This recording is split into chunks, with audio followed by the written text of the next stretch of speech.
The design here features a symbol for Dianthus, the sweet William.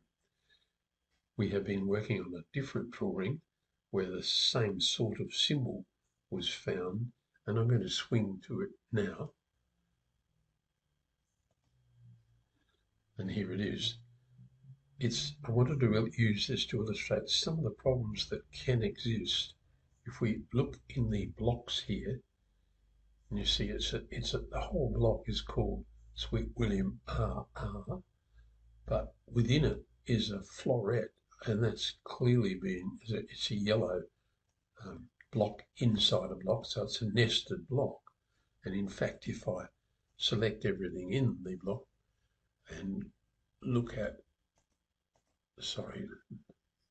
let's come back from there, just grab everything there and look in the drop down, where of course it's a block.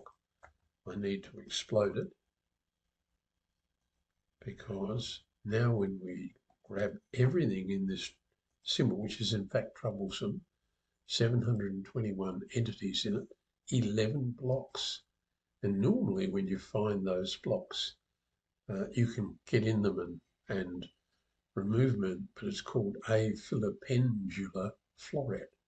Now, there's probably in this design also another symbol called a filipenda. And you see that gCADPlus gets very confused if you use within one symbol a block name that is also used somewhere else in another symbol.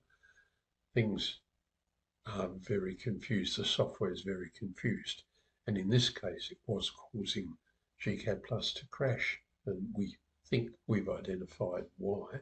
And so we've made a whole new symbol, which you saw when we started this.